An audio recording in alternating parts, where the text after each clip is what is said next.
Hey guys, if you're shopping for knives and gear, make sure you check out the description of the video you're watching right now for a link to my Amazon store where I've compiled some of the very best items available, including some of my own personal recommendations. Thanks! What's going on? YouTube Metal Complex here, and today I've got another short little unboxing to share with you guys. I am only aware at this very moment of one thing that could be possibly coming in. So I have kind of an idea, but not 100% as usual. I have no idea. Thanks so much to my generous patrons for supporting me right now. If you'd like to check out my Patreon, get your hands on some of these cool stickers, there's of course a link down in the description. Your support would absolutely mean the world to me. Alrighty, let's go ahead and get out the old scrapple here. And whoops, just about cut into my fancy faux carbon fiber background here. The vinyl upholstery. Alright, we have some brown paper. Yes, wonderful packing skills. Whoever packed this, fantastic. Seriously, I'm not trying to be mean. Okay, what do we have? We have... Is this the prototype? Is this... Oh, I think it is. God bless America. Let's get into this package here. This is... Oh, wow. This is the prototype from... Well, so on the Apex Pass Run group, he's Blade Banter. Oh my goodness. Blade Banter. Wow, the ergos are great. Everybody, let's take a moment to appreciate the size of this choil and the positioning of the choil. It is large and in the right place, so you can actually fit your finger all, not like this, like this. Wow, button lock. Nice and smooth. That is so cool. So, the title will, of course, include the, if I can, the name of this prototype. But yes, he had made mention of this on the Apex Pass Run group that he was prototyping a knife and that he was really excited about it. He showed me some pictures and I said, man, that looks cool. Immediately, that looks like just butter melting ergonomics. I mean, it just seems so obvious to me where you were supposed to place your hand, and I'm happy to report that, you know, my expectations are met here. You can absolutely use the thumb stud. We've got the button lock. We've got a flipper. Wow, so cool. Let's take a look at the inside here real quick. Got some fairly thick G10 scales. Where is that godforsaken flashlight? Are you kidding me? There it is. God bless. Here we go. Taking a look at the inside, you can see we've got solid G10, but a nice steel plate up there for the bearings to ride on.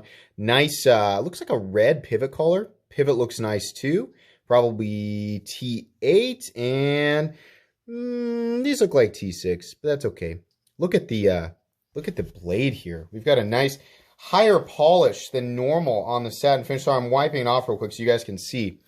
Much more reflective. You can see the old, here's the Silent Night sticker on the back of my phone. This is a much more polished satin finish than what I normally see on knives, right? 14C 28N steel, that's always nice. Very, very nice polish on that blade here. But behind the edge, oh yes, nice and thin. This is a performer, guys. What a wonderful, wonderful prototype.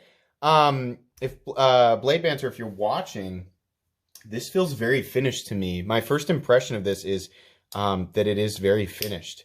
Yeah, oh yeah, it's nice. Very nice. How are we doing up here?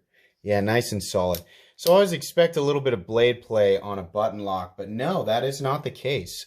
This is a fairly robust, not too robust. You know, it's a little, we got a little bit of thickness on those G10 scales, but not anything crazy. Nice lightweight because there's no steel cartridge liner, right? I mean, a lot of this is going to be in the review, but keep in mind this is a prototype. But boy, it does feel very polished. Very, very cool. Nice looking blade and excellent. I mean, you know, not that he took this, but we're looking at a similar idea here, I think, with the Ritter Hogue's blade in terms of, I mean, this has still got its own thing going on, guys. I mean, it still is a different blade shape, but and the blade profile in general is common enough to where, you know, you can't really say, you know, who exactly created that first, but it's a drop point blade with a nice high flat, lots of room to drop towards the cutting edge, and I'm going to guess probably about 125 thousandths, which is probably why, that's probably why it gets so thin down by the edge. But boy, Very cool. Look at the polish on that blade. That's wonderful. Very, very cool. Don't know what the price point is on these. Don't know what the availability is yet.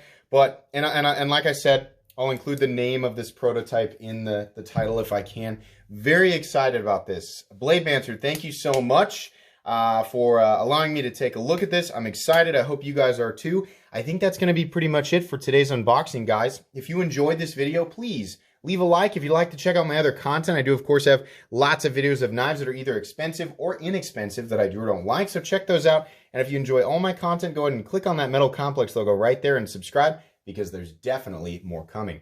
Thanks again for watching, everybody, and have a great day.